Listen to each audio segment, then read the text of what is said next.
Hello everybody, welcome back to the ResetInfo channel. In today's video, I'll show you how to use split screen and multitasking on your Pixel 11 Pro XL.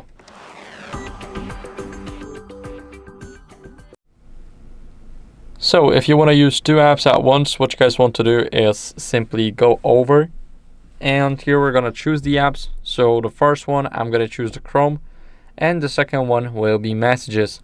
Now, of course, we can put Messages in a bubble and we can choose a different app. So for example, we can go over, we have the app here, we're going to click, and here we're going to select split screen. Now let's select the Chrome, and if you want to enable the Messages too, you can just put them in a bubble.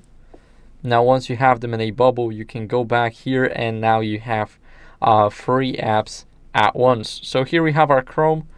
We can ask AI everything. We can also try and see our contacts. We can call up somebody, and here we can ask the question. So for example, how's the weather today? And that's how it works. You guys can easily use the split screen. You guys can make one app bigger and one app smaller. You can also do the same here, and that's how you guys can basically have the split screen. Also, you can just tap on it, and once you tap, you can select, or you can do that. You can close the app entirely, and now they're divided from the split screen. So that's how you guys can do it. Thank you for watching. If you enjoyed this video, then make sure to leave a like, subscription, and a comment, and I'll see you in the next one. Bye.